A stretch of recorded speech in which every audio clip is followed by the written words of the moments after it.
부동산 가격이 떨어지면 뭐는 올라도 될까요? 급여 올라도 되겠죠. 그러면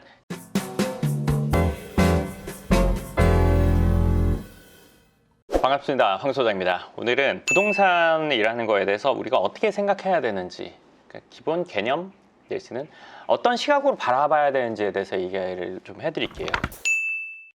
제가 이 얘기를 왜 하게 됐냐면, 제가 유명한 분들의 부동산 인터뷰 이런 것들을 좀 봤어요, 최근에. 사실은 잘 안 보려고 해요. 그걸 보면 제가 이건 현실과 너무 안 맞는 얘기를 어떻게 이렇게 할까 싶은 대답을 막 해주고 싶은데, 그걸 제가 대답을 해줄 수는 없으니까, 그 영상을 보면서요. 그래서 우연찮게 좀 하나를 봤어요. 여러 개를 본 건 아니고요. 공신력 있는 어떤 회사에 다니기도 하고, 쉽게 말하면 금융권이에요. 금융권에 있는 회사에 있으면서 부동산에 대한 이야기를 하는 거. 그러면 이분의 팬들도 이 얘기를 공감을 많이 할 거고, 왜냐면 같은 편이다 보면은 맞는 거 같은 말 아니면 좀 아리까리한 말은 이쪽으로 따라갈 수 있단 말이죠. 그리고 요분은 자기가 상당히 많이 알고 있다, 이게 팩트다, 이런 내용의 얘기, 그리고 본인이 갖고 있는 부동산에 대한 시각을, 정보를 취합해서 그 시각을 전달하는데, 저러한 시각을 보통 사람이 가지면 안 될 텐데 어떤 거였냐면요, 부동산이라는 거를 이야기하면서 수요 공급을 기준으로 이야기를 해요. 모든 재화는 수요 공급에 의해서 가격이 정해지잖아요. 근데 거기서 빼먹은 거는, 다른 예로 이야기를 해드리면, 전 세계에 아직도 굶어 죽는 사람이 있어요. 근데 식량 생산량을 보면 전 세계 인구가 먹고도 남아요. 왜 기아로 죽는 사람이 있을까요? 세계적으로 이렇게 힘든 사람들을 도와주는 기구들도 많고 단체들도 많고 하잖아요. 근데 왜 굶어 죽는 사람이 생길까요? 물리적인 거리를 따지지 않아서 그래요. 지역적으로 멀리 떨어져 있잖아요. 이 음식을 저기 갖다 줄 수 있지만 시간이 걸리고 비용이 들어가기 때문에 여기에 도착하지 못하고 죽는 거란 말이에요. 근데 부동산을 이야기하면서 수요 공급으로만 이야기를 한다? 지역적인 부분을 감안하지 않고, 예를 들어서 부산에 집을 공급했다. 무슨 상관이에요? 거기 가서 살아라. 안 맞잖아요. 수요 공급 얘기하면서 지역적인 부분이 반드시 가만히 돼야 돼요. 수요 공급으로 따져보니까 수요가 많고 공급이 적을 수도 있고, 근데 그 동시간에 어디는 반대일 수도 있단 말이에요. 어디는 비슷할 수도 있고, 지역적으로 나누어서 봐야 되는 거지, 전체 통계를 갖고 이야기를 한다?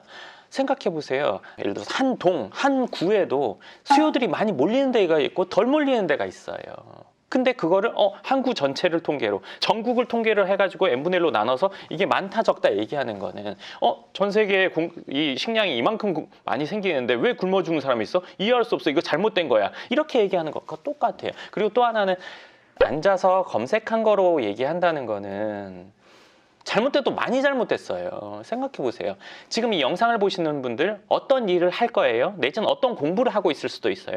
그러면 내가 이거는 다른 사람들보다 조금 더 잘해 하는 부분이 있을 수 있죠. 이 업계 아닌 사람은 내가 이 사람들보다는 좀 더 잘할 거 아니에요. 그렇죠? 근데 이 업계에 와서 실무를 경험해보지 않은 사람이 이 일에 대해서 인터넷에서 검색 좀 하고 이래야 된다 저래야 된다 떠드는 거 들으면 어때요? 지가 뭘 한다고 해봤어? 해보지도 않고 그리고 예측을 하는 거 우연찮게 맞을 수는 있어요. 그렇지만 현장을 모르고 현실을 모르고 실물을 모르고서 그걸 얘기한다는 거 있을 수 없잖아요. 부동산에 대해서도 검색으로 최저가, 최고가, 매물 개수 이런 거 말도 안 되는 소리예요. 그거는 어떤 아파트가 10월에 5억 5천에 팔렸어요. 근데 11월에 5억 8천에 팔렸어요. 수치로 보면 3천 올랐죠. 경우의 수가 너무 많아요. 지난달에 팔린 거는 저층이고 이번 건 로얄층일 수 있어요. 지난달에 팔린 건 리모델링 안 된 걸 수도 있고 이번 달에 팔린 건 리모델링 된 걸 수도 있어요. 근데 어느 동에 무슨 아파트 30몇 평 5억 5천에 팔렸다고 5억 8천에 팔렸으니까 이건 3천 올랐네. 이렇게 보는 거예요. 어떤 매물이 왜 그렇게 팔렸는지를 모르고서 가격만 보고, 같은 평형인 것만 보고, 어떤 아파트 단지에 있다는 것만 보고 판단한다는 거는 이 개별 거래에 따른 특수성을 보지 않고 그러니까 여기는 올랐어. 반대도 마찬가지예요. 그 잘못된 기준을 가지고 마치 본인이 팩트라고 얘기하면서 그 사실을 전해준다고 얘기하는 걸 보면서 기가 막혔어요. 이게 무식하면 용감할 수 있구나 라는 생각이 있어요. 저보다 훨씬 더 좋은 대학 나왔을 수 있고 더 좋은 회사 다닐 수도 있겠죠. 그렇지만 그 사실이 아니거든요. 집을 사봤을까 전 싶었어요. 그 사람이 과연 부동산 거래 해봤는데 저런 얘기 한다면 저거는 정말 본인 현실과 일하는 것과의 괴리감이 엄청 클 텐데 어떻게 저런 얘기를 할까? 토마토가 5,000원이에요. 이틀 뒤에 누가 가서 3,000원에 샀어요. 2,000원 떨어진 거예요? 아니죠. 그거 떨이라서 싸게 판 거예요. 가치가 다른 거잖아요. 가치가 다른데 토마토니까 똑같은 가격이어야 된다는 그런 잘못된 생각을 갖고 있는 거예요. 층향동, 리모델링, 유무 똑같이 1층에 있는 게 얼마 팔렸다로 기준을 삼는다면 오케이. 근데 그렇지 않단 말이에요. 통계는 그렇게 볼 수가 없어요. 부동산에 적어도 전화는 해보고 얘기를 해야 되는데 전화도 안 해봤을 거예요. 그 지역 해당 지역에다가. 아주 수박 겉핥기식의 팩트? 겉을 핥아보고 아 수박은 아무 맛도 느껴지지 않아. 내가 수박 핥아봤거든. 안에 있는 우리가 빨간 부분을 먹어보고 나서 맛을 표현해야 되는데 겉을 핥아보고 맛을 표현해요. 그러면서 이게 팩트야. 수박은 그렇기 때문에 우리가 뭐 설탕을 뿌려서 먹어야 돼. 너무너무 답답했어요. 그리고 또 하나 집값 이런 부분이 많은 분들이 관심을 가지니까 그 부분에 대해서 이야기를 한다면요. 어떤 지역이 있다고 칠게요. 아파트 A급 부동산이 있을 거예요. 뭐 A급 아파트, A급 건물 뭐가 됐던 간에 이거 누가 사는 거죠? A라는 지역에서요. A급으로 돈 많은 사람들이 사는 거예요. 틀린 말이에요? 당연한 말이잖아요. 서울대, 연대, 고대, 인서울 가는 거 공부 잘하는 애들이 가는 거잖아요. 그거에 대해서 불평등하다고 생각하지 않잖아요. 당연한 거잖아요. 그리고 돈 많으면 하나 더, 두 개 더 살 수도 있어요. 공부 잘하는 애가 서울대, 연대, 고대 3개 쓰겠죠. 얘는 뭐 3개 다 붙고 누군가는 뭐 연대나 고대에 붙었는데 얘가 예를 들어서 서울대 붙었는데 연대과가 더 좋았어요. 그럼 얘 여기 갈 수도 있는 문제잖아요. 다른 애는 예비 붙었다가 못 갈 수도 있는 문제예요. 그게 잘못된 건가요? 다주택자 돈이 많으니까 다른 거 하나 더 한두 개 더 산 거예요. 그렇죠? 근데 흔히 이런 얘기 하는 분들도 있어요. 물려받은 거, 저 불로소득 어쩌고 저쩌고 얘기할 수 있어요. 불로소득도 아니죠. 누군가가 그 돈을 벌기 위해서 힘을 쏟은 거를 이 사람한테 준 거예요. 왜 그 사람이 받은 돈에 대해서 우리가 평가해야 되죠? 맞는 돈이다, 안 맞는 돈이다. 왈가왈 불법으로 된 게 아니라 세금 내면서 물려받은 돈이잖아요. 그럼 거기에 대해서 우리가 왈가왈부할 게 없단 말이에요. 사실은 노력파로 공부 잘하는 친구들도 있지만 엄마 아빠가 엄청 머리 좋아서 자연스럽게 공부 잘하는 친구들도 있잖아요. 운동에 재능을 물려받은 사람들도 있어요. 우리 그거 잘못됐다고 생각해요? 뭐 지능을 물려받았어. 이거 잘못된 것 같아. 나랑 평등하지 않은 경쟁이야. 근데 유독 경제적인 부분에 대해서는 그런 것들을 따진단 말이에요. 돈을 물려받았다고 하더라도 그 돈의 운용을 잘못하면 망하는 사람이 있고 그런 뉴스는 많이 보셨을 거예요. 이 아파트에 모두가 다 살아야 되진 않는단 말이에요. C급 있고 D급 있고 예를 들어서 가격으로 따질 수도 있고 입지로 따질 수도 있어요. 그러면 C는 B, B는 A 가고 싶어 하는 거잖아요. 근데 모두가 다 A에 살 수는 없죠. 그러면 내가 맞는 거를 사는 게 맞는 거잖아요. 가고 싶어. 근데 못 가. 그러니까 저거 낮아져야 돼. 이렇게 보는 시각은 사실 안 맞다는 거예요.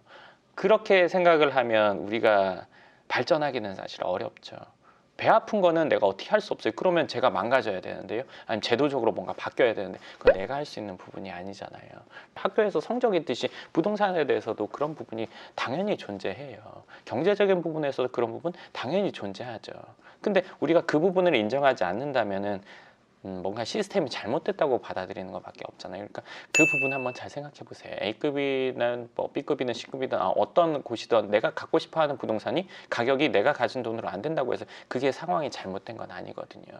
그리고 이 한 가지 더 부동산 가격은 떨어져야 된다는 그러한 시각을 갖고 부동산 문제를 보는 거. 부동산 가격이 떨어지면 뭐는 올라도 될까요? 급여 올라도 되겠죠. 그러면 정말 그랬다고 한번 생각해 볼게요. 부동산 가격은 낮아지고 급여는 높아졌어요. 그 다음 어떻게 될까요? 부동산 가격 다시 높아져요. 돈이 여유가 있으면 내 집 사고 싶지 않은 사람이 있을까요? 물론 내가 살 수 있는 집은 내가 평생 살고 싶지 않으니까 안 사고 싶어. 난 이거 사고 싶어는 있을 거예요. 더 높은 집, 좋은 집. 근데 이 정도의 집을 살 수 있는 돈이 있으면서 안 산다? 그러면 급여는 높아지고 집값이 낮아지면 이 높아진 돈으로 당연히 자기 집을 사면서 여기 이 부동산 가격이 당연히 오를 거란 말이에요. 부동산 가격이라는 게 앞으로 하향해야 된다. 지금 거품이다. 이렇게 보는 분들은 일단은 첫 번째로 그게 정말 사실일까? 과거부터 지금까지 왔을 때 그리고 앞으로 미래에 그런 일이 일어날 수 있을까 한번 생각해 보세요. 부동산을 이루고 있는 원재료는 땅값이에요. 자재비, 콘크리트나 철근이나 뭐 이런 것들, 그리고 인건비예요. 그렇죠? 그 외에 뭐 금융비용 이런 것도 들어가겠죠. 근데 이 세 가지가 제일 크죠. 이 세 가지 중에 뭐가 낮아져야 될까요? 땅값 떨어져야 될까요? 자재비 떨어져야 될까요? 아니면 인건비 떨어져야 될까요? 인건비 떨어져야 된다고 생각하세요? 이 분야의 인건비만 떨어질 수는 없으니까요. 이거는 적어도 유지된다고 볼게요. 내 월급도 유지돼야 되니까요. 적어도는요. 자재비라고 칠게요. 자, 자재비에서 원가, 이것도 사람들이 만드는 거예요. 여기에는 인건비가 반드시 포함되게 돼 있죠. 여기서 정말 원재료가 차지하는 금액이 낮아져서 여기가 얼마나 낮아질 수 있을까요? 이거 낮아지기 어려워요. 땅값은 낮아질 수 있을까요? 저는 이렇게 봐요. 땅이라는 거는 그 가치, 입지에 따라 차이가 많이 난단 말이에요. 모든 땅이 다 올라가지는 않을 거예요. 유지하는 데도 있고 떨어지는 데도 있고, 아니면 사람이 모이는 곳은 다 가격이 올라갈 거예요. 솔직히 말해서 다른 사람들도 갖고 싶고 가고 싶은 곳이겠죠. 근데 그런 곳의 땅값이 낮아진다? 이 세 가지가 지금 낮아질 게 없는데 부동산 가격이 낮아진다는 거는, 부동산의 가격은 저는 점진적 우상향이 맞다고 생각해요. 이런 것들의 합인 부동산이 낮아진다는 거는 있을 수 없는 일이잖아요, 사실. 그냥 내 기분이 낮아졌으면 좋겠다, 이런 거는 저도 이해해요. 하지만 기분으로 모든 게 정해지진 않잖아요. 이거는 정말 100% 기분에 의한 거거든요. 내가 그냥 그걸 사기가 어려우니까 좀 더 객관적이고 이성적으로 생각해 봐야 되는 거죠. 그리고 제가 그 영상 보면서 참 황당했던 게, 뭐 조카에게 조언해 준다고 생각하고 얘기를 해보라고 했더니 뭐 집값이 떨어질 때 사야 된다, 뭐 이런, 기가 막히고 코가 막혔어요. 도대체 뭔 소리지? 삼촌 지금 집을 사야 되나요 말아야 되나요 하면요, 그거는 너 지금 돈 얼마 모았니? 너 집 왜 살려고 하니? 물어봐야 되는 거예요. 돈이 있는지, 집을 왜 살려고 하는지, 어느 지역에 살려고 하는지 물어봐야 돼요. 떨어질 때 사라, 이런 말 같지 않은 소리를 하더라고요. 집을 처음 사는데 떨어지는 시점에 살 수 있을 것 같으세요? 심리적으로? 환자가 배 아픕니다, 배탈약! 이거예요. 언제부터 아팠어요?